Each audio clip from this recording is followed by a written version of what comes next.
Excel के formulas सारे इंशाल्लाह हल करने की कोशिश करेंगे।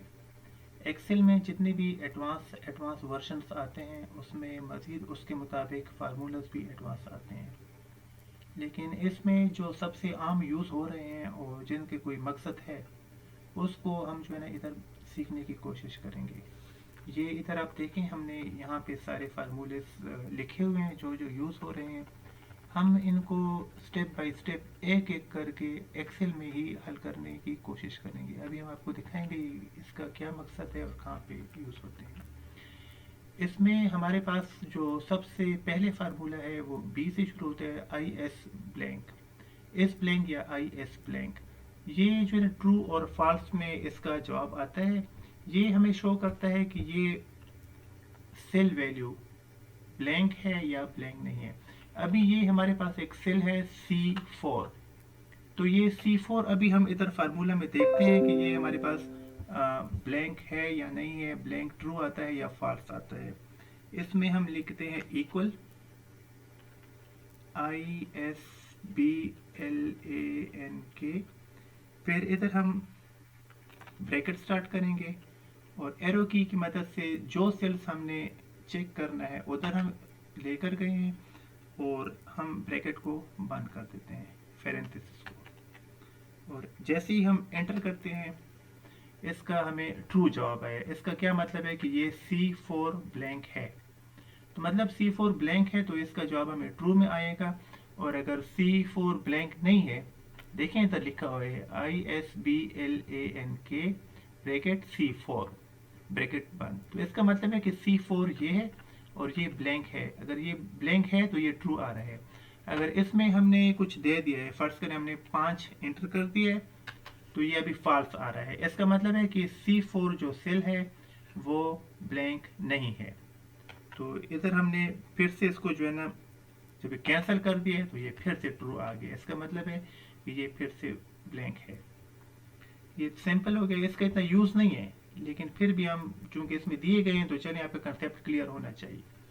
इसके बाद है आई एस इवन, मतलब इस इवन। इवन जो है ना, जैसे आप जानते हैं हम इसे उर्दू में जो है ना जुफ्त और ताक के नाम से जानते हैं कि जो जो चीज़ जो है ना जोड़े जोड़े होते हैं तो वो इवन कहलाते हैं, जो जोड़े जोड़े नहीं होते वो ऑड कहलाते हैं। तो इधर सिर्फ इवन के हवाले से है, इधर हमने लिख दिया है 12, तो इधर हमने जो है ना इस even is equal to ISEVEN bracket start, फिर एरो कीज की मदद से जो सेल हमने चेक करना है उस सेल की तरफ चले गए और फिर शिफ्ट की मदद से 0 दबाते हुए ब्रैकेट क्लोज करेंगे और ये एंटर। इसके साथ ही ये ट्रू आ गया। अब देखें फार्मूला इधर दिया गया है, ये फार्मूला हमें शो करता है कि एस इवन C4 वही सेल है। अभी ये ट्रू आ रहा है कि एस इवन, इसका मतलब है कि C4 में जो हिस्सा दिया गया है वो इवन है ना, वो जोड़े जोड़े है, तो मतलब ये ठीक ट्रू आ रहा है। अगर हम इसको 11 कर देते हैं एंटर, तभी ये फॉल्स आ रहा है, मतलब कि ये इवन नहीं है। अगर हम इसको 13 कर देते हैं तो फिर भी ये फॉल्स है, मतलब ये जोड़े तो नहीं है, इवन नहीं है ना। अभी हम अगर इसको 10 कर देते हैं तो फिर भी ये ट्रू आ रहा है क्योंकि ये तो इवन है ना।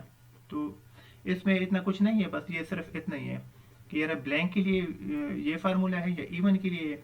और जो है ये इसका अपोजिट है, जो हमने इधर इवन कर लिया ना, तो और जो है ना एस और ये उसका अपोजिट है। इधर हम लिखेंगे इक्वल ISODD और फिर शिफ्ट के साथ 9, तो ये ब्रैकेट स्टार्ट हो गया। जो सेल हमने चेक करना है उधर हम जो है ना एरो की मदद से उधर हम चले गए। ये अभी C4 वही C4 है, अभी शिफ्ट और 0, तो ये ब्रैकेट बंद हो गई। तो अभी ये जो है ना फॉल्स आ रहा है क्योंकि इसको हमने पूछा है कि 8 मतलब जिसको हम ताक कहते हैं ना, जो जोड़े बराबर नहीं होते। फॉल्स इसलिए आ रहा है कि ये तो 10 है, ये तो जुफ्त है, ताक तो नहीं है। इसको 9 दे दें तो अभी ये ट्रू आ रहा है। इसका मतलब ये अभी ये कह रहा है कि ये C4 ये 8 नंबर है, ये ताक नंबर है, तो इससे ये ट्रू आ रहा है। तो ये इसमें बस इतना ही था, इसमें इतना कुछ मुश्किल नहीं है। अच्छा, दूसरा अभी है एस फार्मूला, IS फार्मूला और ये एस फार्मूला। इसका मतलब ये कि इधर जो है ना फार्मूला यूज हुआ है या नहीं, डायरेक्ट ही लिखा गया। इधर हमने लिखा है इक्वल टू ISFORMULA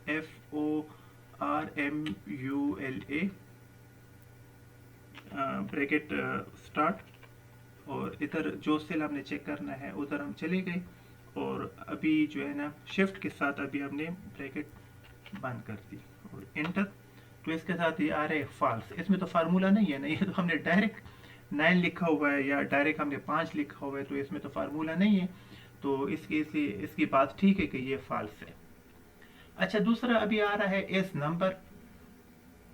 अच्छा, इस टेक्स्ट, इस नॉन टेक्स्ट, ये सारे जो है ना इसी तरह नंबर वो हमें बताएगा कि आया फलां इस पे नंबर सेम ही होते हैं। ये भी हम इधर से हम कर लेते हैं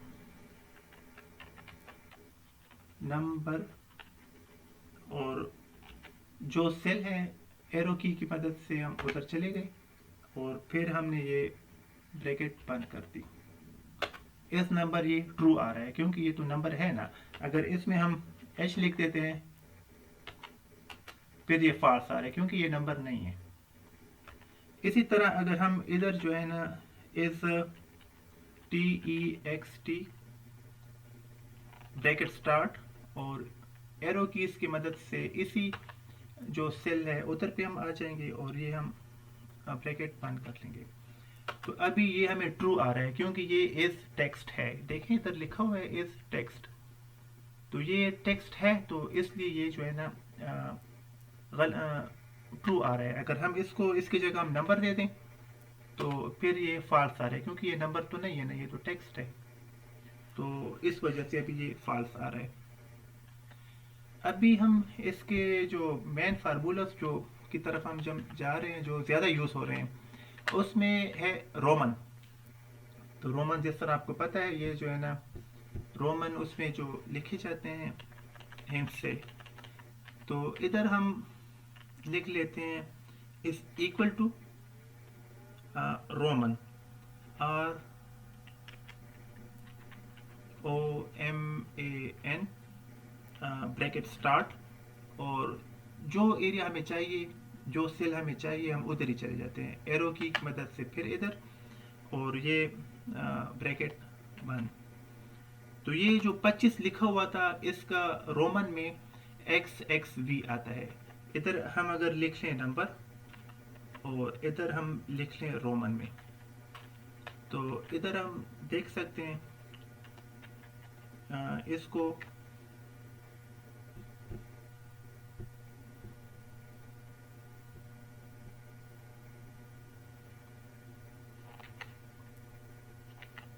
अब देखें इधर हम इसको फार्मूला को, अब इसके बहुत से तरीके हैं। एक तरीके ये उधर से जो है ना कंट्रोल C करके नीचे कंट्रोल V कर लें, उससे भी ये पेस्ट हो जाएगा। दूसरा तरीका ये है कि आप इधर से इसको नीचे तक ड्रैग कर लें, तो ये भी सही तरीका है, इससे भी हो जाएगा।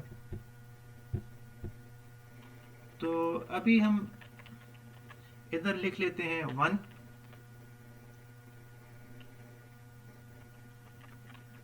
इसको हम कॉपी करते हैं, चलिए ये बोल्ड हो जाएगा। इधर ये सारे आ गए। अच्छा, इधर हमने इसमें लिख दिया है 1, तो ये 1 का रोमन इधर आ गया। इधर हमने लिख दिया है 2, 2 का रोमन आ गया। 3 हमने लिख दिया है, 3 का रोमन आ गया। 4, 4 का रोमन आ गया। 5 का आ गया। हमने 10 लिख दिया तो 10 का रोमन ये है। अगर हम इधर लिख लेते हैं 20, 20 का रोमन ये है। 50 हम लिख देते हैं, 50 का ये L है रोमन। 100 लिख देते हैं, 100 का रोमन C है। 500 लिखते हैं D है। अगर हम 1000 लिखते हैं तो M है।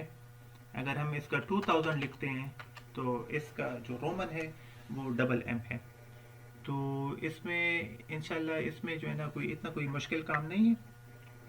सबसे पहले ये है कि हमने इधर जो है ना सिलेक्शन करनी है, लिखना है इस इक्वल टू रोमन, और रोमन के जो सेल है वो सेल हम सेलेक्ट करेंगे कि जो सेल में जो हिस्सा होगा उर्दू का वो इधर आकर जो है ना रोमन में लिख दिया जाएगा। तो इसमें कोई इतना मुश्किल नहीं है, ये आपके सामने है, तो ये आप चेक कर लें। इसमें किसी बात की समझ ना आए तो फिर आप मुझसे पूछ सकते हैं।